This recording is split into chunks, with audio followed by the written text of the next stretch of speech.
Hello, this is Tom.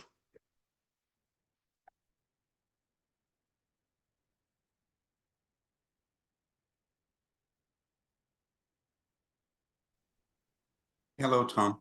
Good morning. Have we met Jerry? I don't think I I've don't think we have, Tom. No. pleasured. So I work for RXM, and we are a cloud native consulting and training company. For the most part, I just monitor. Okay. My background is well, I've worked for companies like Tandem Computers, if you know what they are. Oh yeah, going back to the day, when I bought my Northgate PC and was happy with my 40 megabyte drive. Yeah. Yeah, yeah. So Tandem was doing mirroring of storage devices before people Right. really knew what mirroring was. So Before it was cool.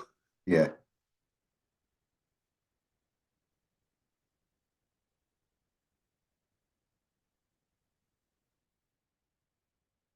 Morning, Shing.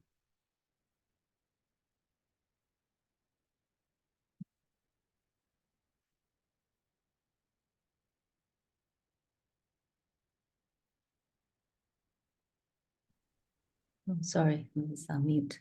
Good morning, Tom, Jerry. Good morning.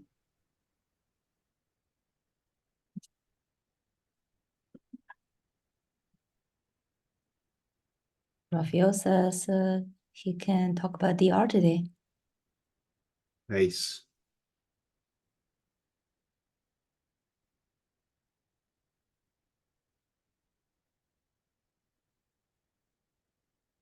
We had a great turnout at our KubeCon session. So the text storage session is completely packed. Nice. Yeah. Nice. Was that the one? Um, which session was that? Oh, this is the text storage session. Oh, the tech search. Okay. Right. Yeah. I think someone posted, I think Ryan posted a photo there. You see some people are sitting on the floor and people was trying to get in and could not.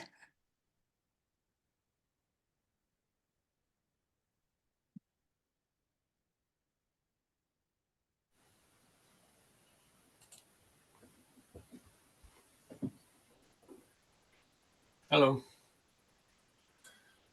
Morning, Raphael. Hey, yeah. Good morning.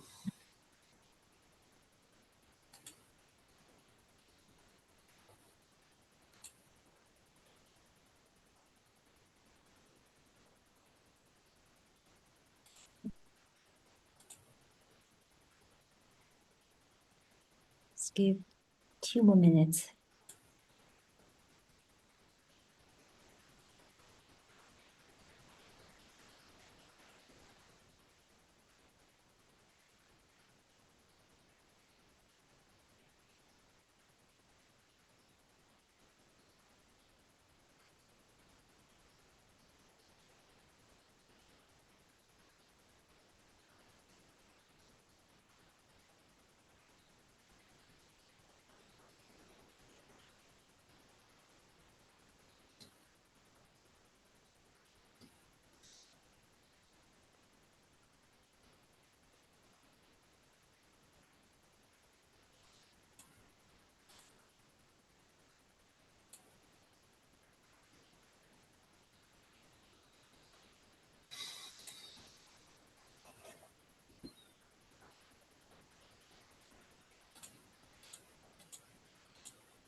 Should we get started? Maybe people are still recovering from KubeCon.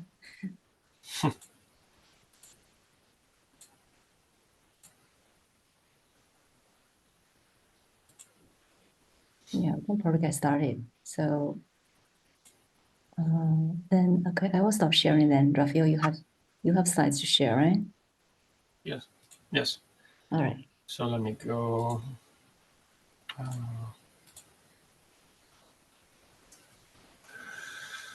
Okay.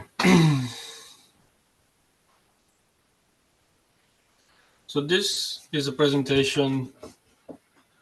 So today the idea was to talk about disaster recovery approaches for Kubernetes application, stateful application. I have here a deck that I use internally for Red Hat and some customers, regular customers. So please forgive me if there is OpenShift, but anything that I say on OpenShift can be translated to Kubernetes. It's the same thing. So we will mentally replace OCP or OpenShift with Kubernetes, if that's okay. Will you be able to share the slides later, after the presentation? Yeah. These slides are public.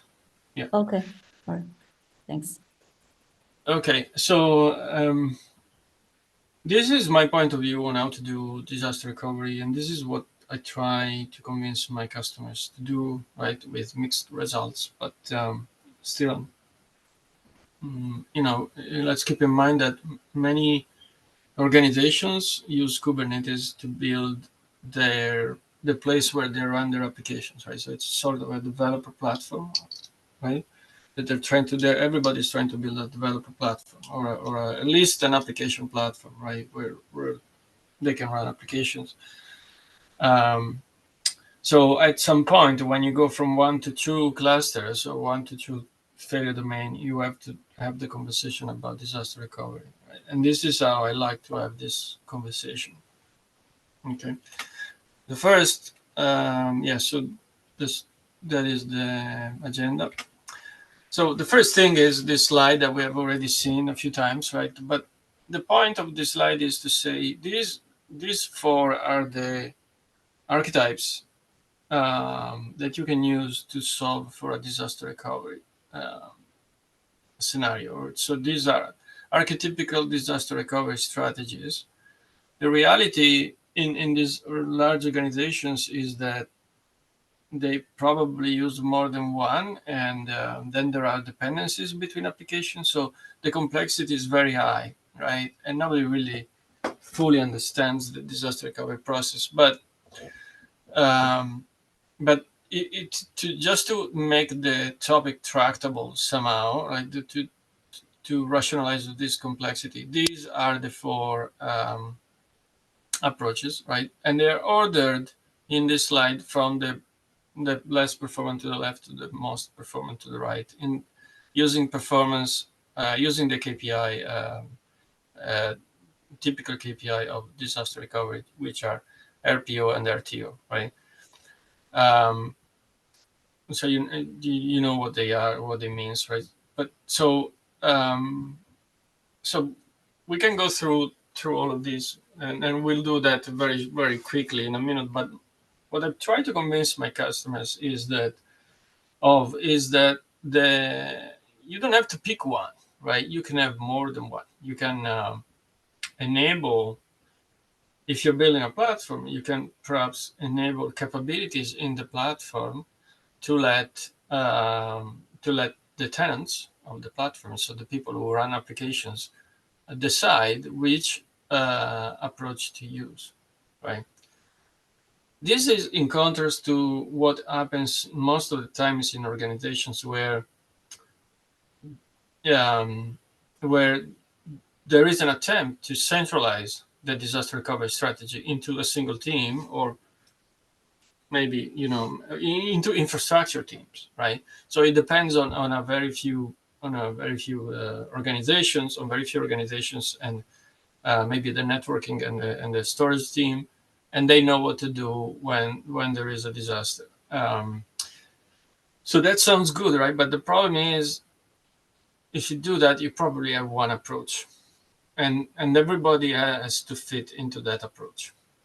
So my point is, perhaps as you mature and you are building a platform, you want to give back the responsibility of designing the disaster recovery process to the application teams. After all, it's their business continuity that they have to guarantee, and let them pick which one is the approach that they want to use. Okay. So anyway, sometimes they agree, sometimes they still want to centralize. So from left to right, we have backup and restore. This is the least preferred way to do disaster recovery, and recently, at least my recent conversations, people don't want to use this. There are very few organizations still using this at large, right? In a like as the primary approach. Now that said, one still has to have the backup and restore capabilities, because there are other data protection use cases besides disaster recovery, where a backup can be useful. So you probably want to have backup and restore, but you probably don't want to use that as your disaster recovery strategy. And the second one is some kind of volume replication, right? It can be synchronous or asynchronous. At the end, this is still something that can be managed centrally by a team, by the storage team. They can set up volume replication for everybody who has a volume, right? And it's still an active-passive type of scenario, right? For sure, you can only send the write to one place. In some cases, you can send the reads to the other, but usually these are still active-passive scenarios. Then we move to the right again, and now we have transactional replication. This is an interesting transition, because in this transition here, we move the responsibility of organizing disaster recovery from the storage team, let's say, to the team that manages the middleware, which more and more often in Kubernetes is just the application team. So yeah, I mean, let's say 50-50. Sometimes it's the application team, sometimes there is a middleware team, or there is a database farm team, something that they do database as a service, something like that. But certainly it's not the storage team anymore. To build this architecture here, we just need normal volumes, right? We don't require any special capabilities from those volumes. And then it's a matter of the middleware here. Let's say this is a database to set up, to be configured to use a master slave or primary secondary type of setup. Okay. And to do that, we need this horizontal way of communicating between these applications, right? And if these are pods, it means that we need a way to communicate between pods that live in a different cluster, right? So there has to be some sort of tunnel between the software-defined networks of these different clusters. Okay. If you look at the dotted lines, you also get an idea of what part of the infrastructure needs to be running and what is optional during normal operations. Of course, it needs to be running during a disaster. And you see why, as we move to the right, these architectures are more and more expensive, in the sense that I have to have more parts running, even if they are not even serving traffic. They're just there for the passive. They're passive, and they're just there for when the disaster hits, right? And then finally, we have another transition here where we are transitioning to an active-active scenario. Before you move, I have one question. Now, for the replication and storage level, it's also possible to have this active-active. I don't see that diagram shown here. I see you have active-passive for this storage to storage replication, right? But there is also active-active at storage level, right? But No, I it's don't not think shown so. here. I don't think there is. Yeah, there is, yes. I am not aware of that as a possibility. But maybe you can show it to me. Okay, yeah, yes. But you know, if two applications are writing on the same record, no, not the record, block, because this is block storage, right? The volume replication happens at the block level. If they're writing on the same block, only one wins, and there is no reconciliation here. There's just no. Yeah, there is active-active.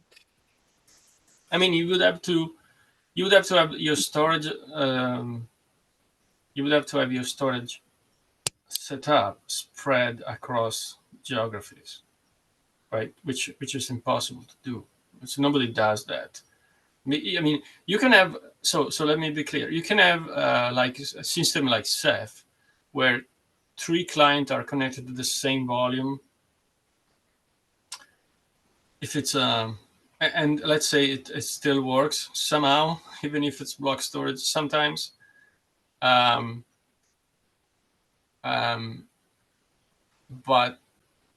it needs to be in the same failure domain. It needs to be in the same, let's say, fast network.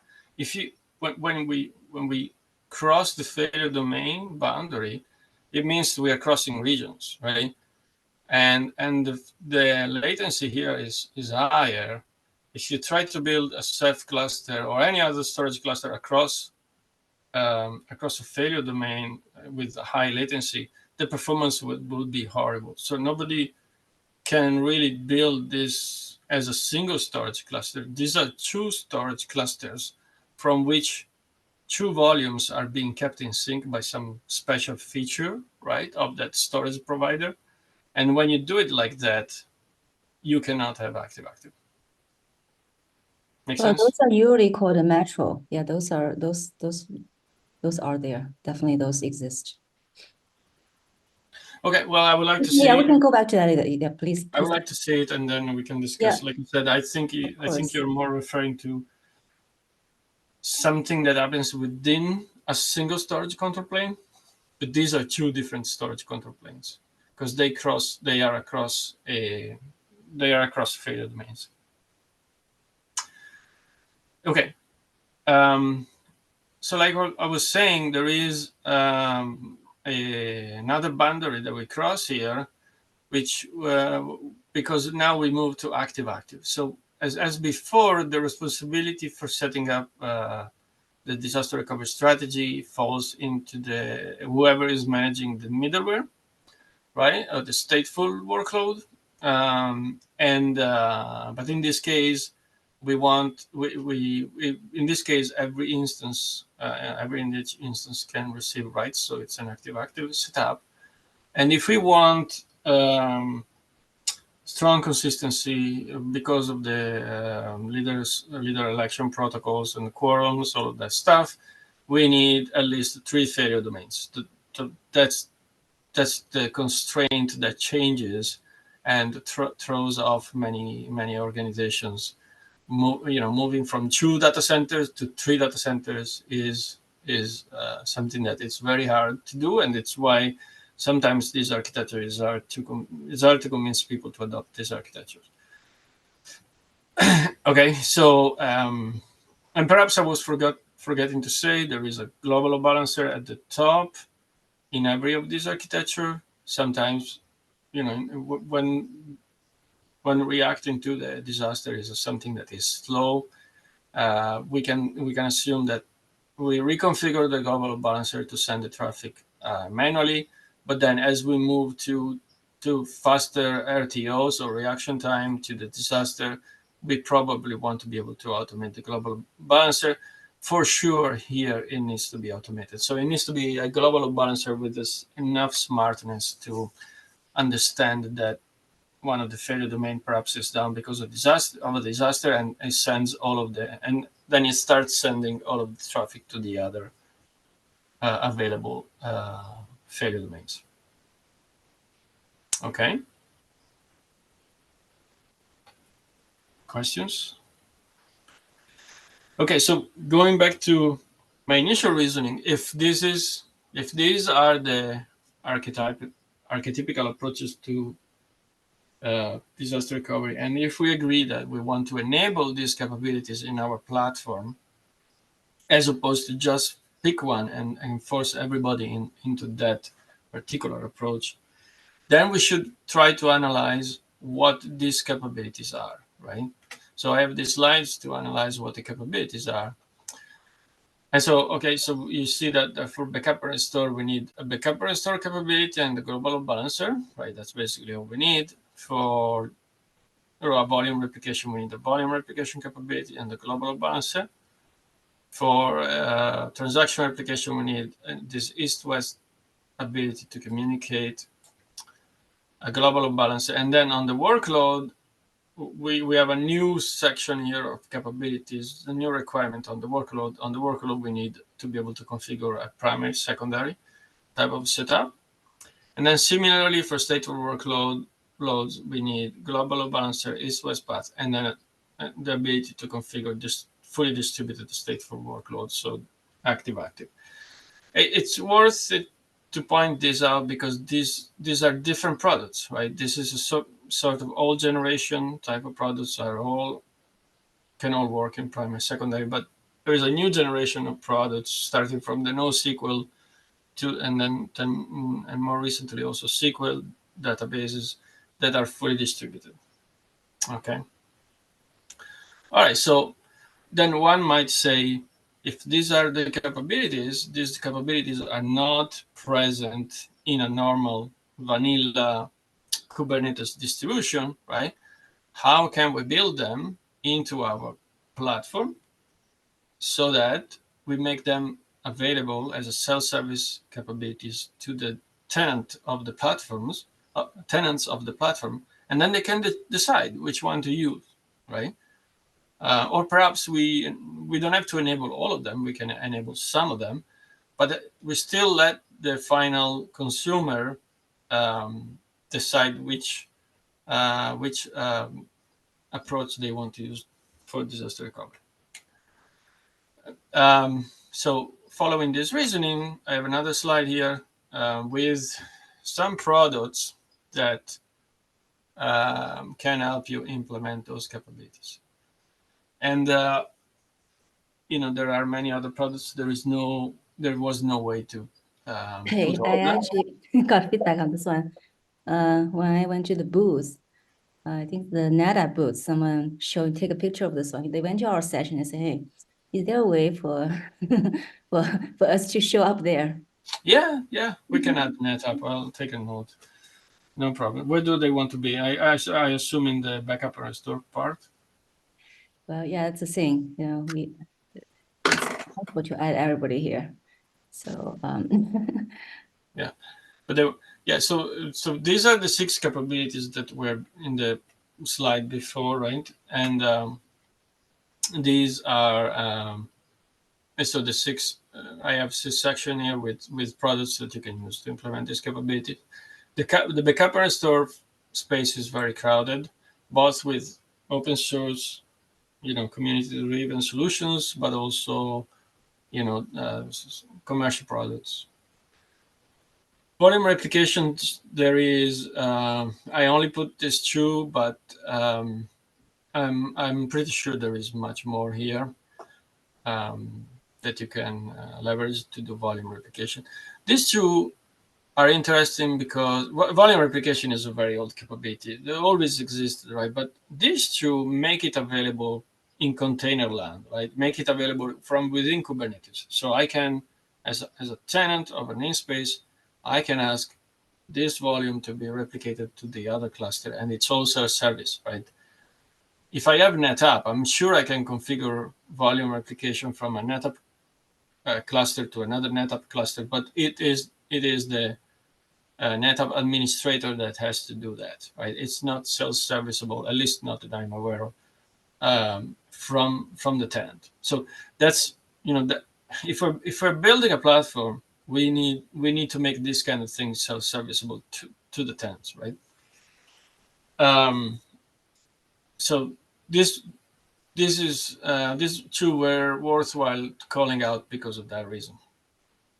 But there is much more that you can do here in volume replication. Global load balancing, this is another interesting one.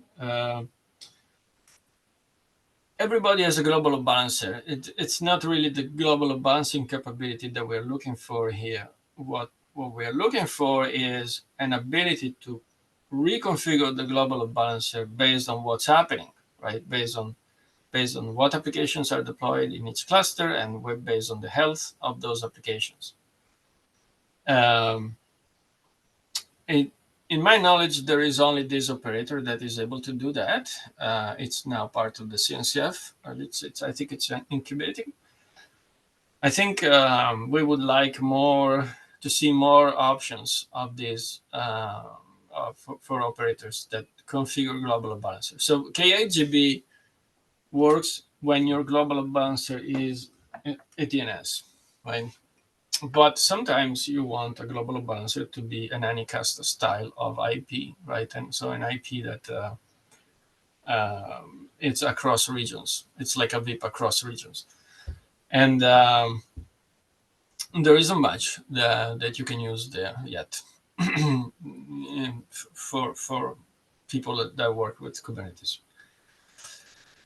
Okay, then we have the east-west path. This is the ability of middleware pods to communicate with each other, right? There are CNI implementations that can do that out of the box, like Calico, Cilium, probably others. Those are the two that I know of. And then there is a project called Submariner, which is also part of the CNCF, and it's a way to build a network tunnel between SDNs that don't have the capability natively. It uses a node as a gateway node, or one or more nodes as gateway nodes, and it builds a IPsec tunnel, or you can also do WireGuard tunnel. So it's an encrypted tunnel between clusters. And it implements the MCS, so multi-cluster service specification, which is one of the few things that that is actually widely accepted out of SIG multi-cluster, right? So that's that project Submariner. Now, then going to the middleware, like I said, we have this generation of middleware that can do primary, secondary. These are all of the incumbent databases, right? They were all built in an era, in an age where you did primary, secondary. Some of them are being evolved to become fully distributed. I don't follow them too much, right? To know exactly if Postgres is already there or not. But initially Postgres, MySQL, they're all monolithic databases. They were designed to scale vertically, not horizontally. And then they were added this ability of doing master slave, right? But they don't work well in active scenarios. You can do active with those databases, but only with very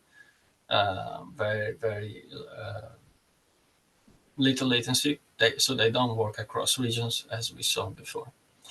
And some of the cloud services also essentially, they're just interfaces beyond which you still have a MySQL and a Postgres, so they work in the same way, right? It's interesting, like for example, Amazon Aurora, which is advertised as a multi-region database. In reality, you get when you set it up, it's interesting. You get a write endpoint that exists only in one region, and then you get more read endpoints that can exist in multiple regions. And if your application knows how to distinguish between read and write operations, you can actually fully distribute the read operations, but the write operations can only go to a single region where there is the active Postgres instance. And similarly for the corresponding services for Google and Azure. Okay. And then we get to the fully distributed middleware. These are this new generation of middleware. It can be NoSQL or SQL, right? In the NoSQL camp, we have MongoDB, we have Cassandra, that were initially eventually consistent, right? And then I think they have evolved over time. Now that you have option, you can make this NoSQL database strongly consistent by setting the correct options. I think so. They live in a spectrum of of the CAP theorem. And then you have more recently databases like CockroachDB and Yugabyte or TIDB, right? I haven't mentioned that. That are instead SQL databases, and they from a SQL database you expect ACID type of consistency. So that means that you have to be consistent for the CAP theorem. So these are strongly consistent databases, and you have to stretch them across at least 3 failure domains. Otherwise, you cannot reach the quorum. And similarly, historically speaking, these are all offsprings of Google Cloud Spanner, which is the first service to the first database that was fully consistent across multiple regions with a SQL interface. As usually, Google, when they think they did something interesting, they write a white paper. So various startups looked at that white paper and decided that they could implement the same thing outside of Google, right? Outside of the Google data center. It's interesting because if you read that paper, they have in the data center, Google has they have clocks that are atomic clock that are synchronized from a satellite. So their skew of the timer between the machines they can keep it very, very low in the nanoseconds, and so, or microseconds maybe, and so Google's they leverage that for Spanner. When you go outside of the data center, you don't have that benefit. So CockroachDB and Yugabyte, they had to figure out a way, but still, with the help of Paxos or Raft as the algorithm or the protocol to build a quorum, you can still do these things. Vault and Kafka, they do different things, right? They have a different API, but essentially their storage also can be synchronized with Raft, right? And so Kafka is a similar thing. And as an optimized Raft protocol. So internally, they all look very similar. It's just the interface that is different when you look at this fully distributed middleware. And obviously, they use the concept of partitions, so they are designed to scale conceptually infinitely, probably not really infinitely, but they are designed to scale horizontally rather than vertically. Hey, Rohit, what about Vitas? Yeah, Vitas is a different kind of approach where, it's arguably one could say that Vitas is not here as an archetype. And I was always thinking about whether I should put it or not. But Vitas basically has a layer like this, but this layer is just the metadata, right? And behind this layer, then Vitas redirects the transaction to a set of databases that, they are unaware of each other. So they can spread the load across multiple database instances of MySQL, I think in that case. But these MySQL instances don't know anything about each other. And this metadata layer, which is active and uses, Raft, I think, to keep the data synchronized, is the one that does that splits the queries and knows how to interrogate multiple database server at the same time. So you're saying the different databases they have data actually they're different, but they have the metadata kind of coordinate that. So Yeah. The metadata layer follow this approach. The underlying databases. So if you mentally replace this persistent volume with a MySQL, right, instance, that's pretty much how they work. And these MySQL instances are completely unaware of each other, as these volumes are completely unaware of each other. So essentially they bring this pattern up one more level. Yeah, so that's how they work. I honestly, I don't. If you can avoid it, I think because if you come from a large deployment of MySQL or large deployment of Postgres, probably Vitess is a good way of scaling it up, right? Can you move, because you do have MySQL there, right? So can you move to that? So then what is that MySQL? That's like the native MySQL, or does that have any operator facilitate that when you show that on the the next page? Because Vitess has a layer like on top of this MySQL, right? But you have this MySQL here. This MySQL, you mean? Right, yeah. But this MySQL is just the normal MySQL, right? And it has already the ability to do master slave or primary, secondary, right? It doesn't have the feature that they add with Vitess, but I am not sure I understand your question. Can you? I was just saying, so the Vitess is actually, it's built on top of this basically, but it basically has other, this other metadata level thing. And then move it kind of in between this top and it's kind of in between this two. Vitess has a fully distributed metadata layer built, like this, right? With this here, but it's okay, but it's with just the same technology. And then what it drives, instead of driving a volume, it drives an entire MySQL database, right? And then the MySQL database will drive its own volume. So that's how they do it. Okay. Cool. So these are the capabilities and products examples that you can use to build those capabilities for disaster recovery. In a possibly in a self-serviceable way for the tenants. That's the main concept that I'm trying to push. Yeah, so I mean, like, just one thing is just that this diagram does not have many CNCF projects, right? So that's why I was mentioning Vitess. I don't know if we can show that here somehow, or you don't think that's really a good fit for the distributed middleware? We can. It's an hybrid. I think it's an hybrid approach, but it can live in the distributed middleware. Okay.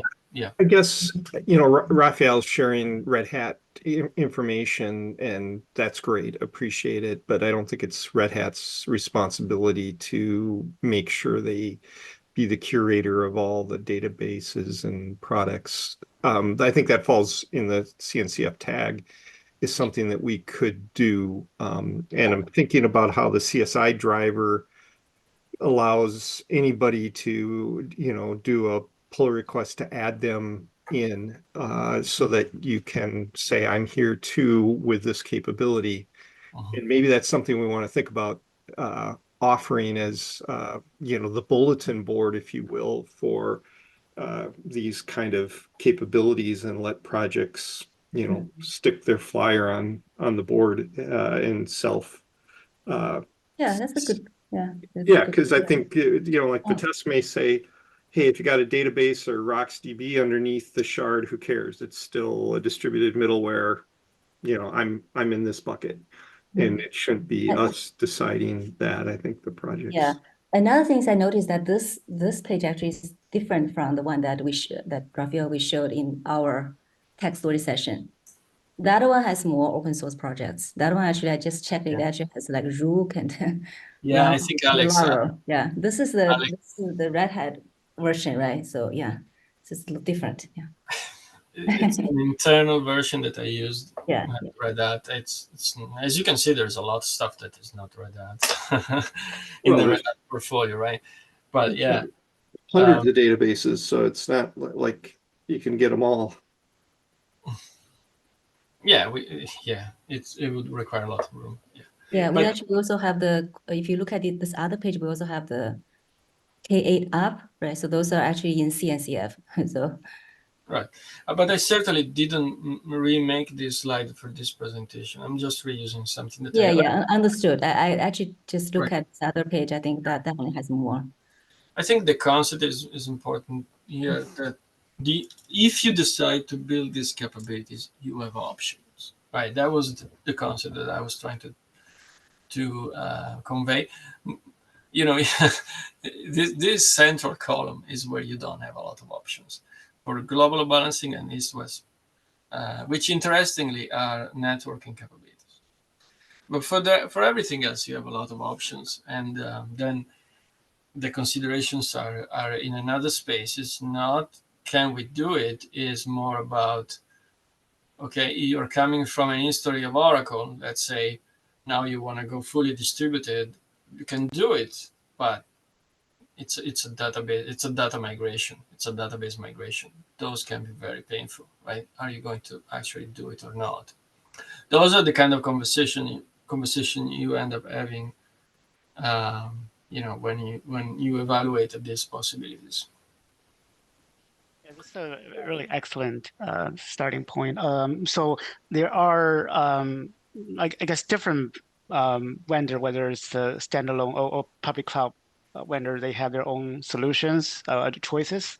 For example, I know, like in AWS case, I think they sort of emphasize using, and not everybody, there's one project using control plane Valero for backup restore. I think just like Tom suggested, this is probably Xing also mentioned that probably create a landscape, adding more like open source technologies, and then probably give more details, like in Vitess's case, just like you said, Raphael, it's a metadata layer app tier replication. Distributed, but database is not. But one thing that I think you probably have an assumption that the underneath infrastructure is already kind of the DR is already planned. But for me, for like somebody who doesn't know the details, my question will be, how is that infrastructure disaster recovery planned here? Like in other words, what kind of where is a bare metal virtual machine? How is that prepared? And then how, for Kubernetes admin, how is Kubernetes level cluster disaster recovery, design planned? So this is not in this presentation, but probably, as I said, it's probably assumed it's already there, right? Not necessarily, and I want to understand what you're asking exactly. So let's go back to the archetype. Okay, when you say you assume that the disaster recovery plan is there, first of all, I want to clarify one thing. I suggest my customers not to try to recover Kubernetes clusters, right? We're not trying to recover a cluster. We are more interested in the business continuity of the applications running in the clusters, right? So I purposefully removed the clusters from these slides, but let's assume this is a cluster, right? And let's assume this is a cluster, right? When I lose this cluster, I'm not trying to recover the status of this cluster, the state of this cluster. I have another cluster here, and I am restarting the applications. And in this case, I already have a volume that I can attach to these applications. Now, exactly how to do this, we assume that somebody will build that capability. So in that sense, you know what I mean? Because when I create a new application, if I usually get a new volume, which is empty, in a normal Kubernetes behavior. In this case, for example, I would want to use a specific volume that already exists, right? So that may not be easy to do, right? So somebody has to design that capability and has to make this capability easy to use such that as a developer, I encode that behavior in the manifests that I deploy. Okay. So then nothing else has to happen, right? When I deploy these manifests, because there was a disaster, or when there is an automation that knows that it needs to deploy this manifest because there is a disaster, I already attached this volume and this is ready to go, right? But there's no, yeah, so when you say somebody has already designed for the disaster recovery procedure, please let me know if this answers your question, because I'm not sure what you mean by that. I think that's probably why there's a kind of a different perspective, because I think you're Kubernetes expert. I'm actually the database guy who do this kind of DR without Kubernetes a long time. So for me, if I come to CNCF and I would come to say, okay, now I used to run all my databases in a regular bare metal, or, just a regular a virtual machine. Now I need to move to Kubernetes cluster. When I do DR, what should I do to prepare the Kubernetes server to be ready for DR?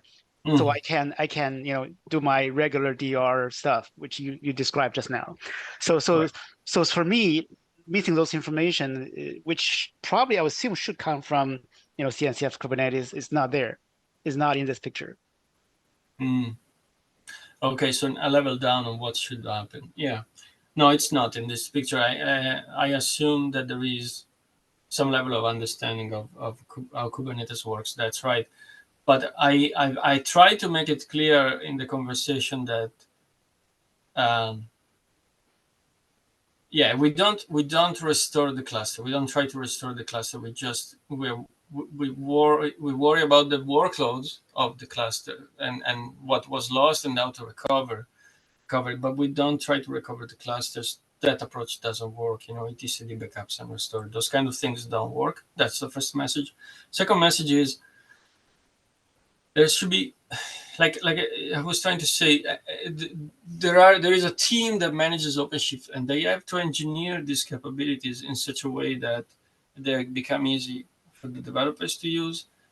Like maybe there are examples. So a developer doesn't necessarily have to understand all the things about the database and backup and restore, but or how to do volume synchronization with crash consistent volumes for a database so that it can restart. But I should be able to say, for this application, I pick the transaction replication archetype, and then I go to the documentation of my platform. Like the platform team has prepared, and I see how to write the manifest to make that work, and I write the manifest that way. And so I'm following a pattern. I don't need to learn everything, but I am responsible for setting up this behavior. It's not another team, right? It's not a central disaster recovery or storage or networking team that is doing it for me. And that's one of that part is always up for discussion. Like many organizations don't want to really give that responsibility to the developers. Yeah, I agree. If this type presentation is for developer only, that's perfect. But what I mean is, because I'm a database guy, as mentioned, I'm always whenever we have a disaster recovery sessions, usually it comes from the the CIO/enterprise architect level, and they say, okay, now I'm going to prepare for disaster recovery. Now, give me everything you need to prepare for that, right? So, storage, networking, everything. When it comes to Kubernetes, my question will be, okay, sure, we're not going to do backup restore, the actual cluster. That's for sure, because Kubernetes is like a cow, right? It's not something you need to backup restore everything other than the stateful workload itself.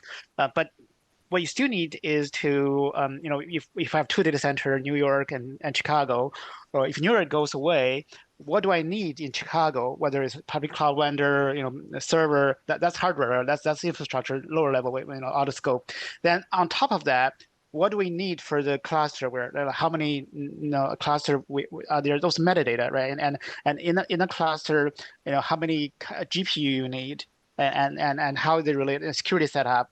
And then and when you have a service mesh, how that metadata, because those are not probably stored even as a part of the backups, and so how do you get those information back in disaster situations?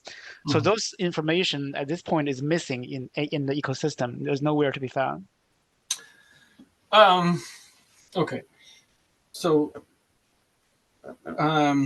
at this point, I would say it's fair to say that in the Kubernetes community, pretty much we have accepted the idea that the cluster configuration is in Git, and we use a GitOps approach to configure the clusters the way we want, whether it's the low-level cluster configuration or whether it is about deploying an application, right? So the things that you were mentioning, like the service mesh behavior, where are my pods, right? Maybe these pods are not deployed when in a normal situation, but I just want them during a disaster. So what I might need during a disaster on the passive side is already in Git, right? And we can assume that it's already in Git, or even sometimes we can assume that it's already in the passive cluster, but I have scaled everything to 0, so it doesn't consume anything. And then during a disaster, something has to happen, right? Except in this approach here where everything is automated. During a disaster, something has to happen. So somebody has to go and scale up, or somebody has to go and deploy the application, or some automation knows how to do it, right? There are also those solutions. But what to do is already in Git, and that's and the developers are supposed to have tested it, right? So we are pretty confident that it's going to work. That's the part I actually had a conversation with GitHub, one GitHub person, about can I assume that when I store things in the public domain GitHub, everything will be disaster recoverable? The answer is no. The GitHub is nothing but a database by itself. So unless you have a specifically talk to them, probably purchase a service to to have a enterprise disaster recovery capability, it's not, you cannot assume it will be there when during that disaster recovery situations. So but those information, including that, is not discovered anywhere and documented anywhere. That's what I mean. That what do you mean by doing disaster recovery? A lot of assumption, which is assuming the cluster underneath, including the metadata, will be there, but I don't know if it's documented in detail anywhere. Yeah. I don't know either, but I can tell you that there are some services that are even more fundamental than the cluster itself, right? These services without which the clusters don't work correctly. At least I have 3 of them that are very clear to my mind. One is the registry of images, right? The image registry. Like without that, you can try to start any containers that you want, but if that service is not available, good luck, right? The second is the registry of the configurations, which is Git, right? In this case. And the third is the place where I put my secrets. So the enterprise secret management tool, right? Probably also if I have an OIDC where I need to do human authentication or some other type of authentication, that's also probably one of those services that is even more fundamental than the cluster itself. So if those services are not designed to withstand a disaster, yeah, all of this is like it's almost irrelevant, right? It's not going to work anyway. But if you are aware of these things and you can assume that those services will withstand a disaster, right? And we can then talk about how to do that, right? Whether we do it on our systems or we buy those things as a service and we assume that the service provider has a disaster recovery procedure, right? Which you would expect that to be the case. So if we can assume that those services are available, then it makes sense to talk about how we recover the applications. We have 5 minutes left. Maybe you can discuss whether this what I just mentioned, should that be in scope for this group, or it's kind of out of scope for this group to discuss? All right. I think it could be in scope. See, what do you think?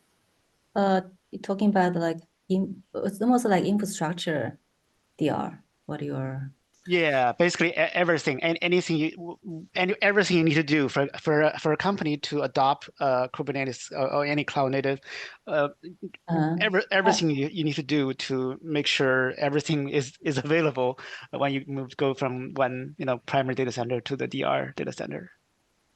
we can definitely talk about it. Yeah. Yeah. Then maybe sometimes we need to say, hey, we need to go to a different group to talk about certain things, right? Let's say networking. Maybe we need to go to tech network. Networking, I already talked to Nick Jackson, and he agreed that he's actually interested in spending time to look at networking side. Yeah, that will include the service mesh, obviously. But the other, most of the DR is still storage / database related. So yeah, I guess how to make the Kubernetes cluster available on a new data center is the basic question. Yeah, if you can maybe write up what are the things that we need in this, in the ER case, including those infrastructure needs, then maybe we can. I cannot see who's talking. What's your name that you were talking? Victor. Victor. Yeah, Victor. Sorry. Yeah. I think where you're going with this is, instead of just talking about these archetypical approaches, you want to actually do a step-by-step guide of what one needs to think about when designing these disaster recovery solutions, like starting from zero, right? Starting with no assumption, because you're right, there are a lot of assumptions here, and we just focus on the applications, right? But that there's a lot that needs to happen before the applications, before that part can happen, right? And so I think you want to talk about those layers, if I understand correctly, but maybe correct me. Yes. Everything information needed for enterprise to be able to really disaster recovery ready. Yeah. I don't always get into those conversations though, because they, like, if you have two data centers, you have already solved most of those problems. Sometimes we get in the conversation of, is your Artifactory resilient to a disaster, right? But there's no need to go very down to the networking and storage layer.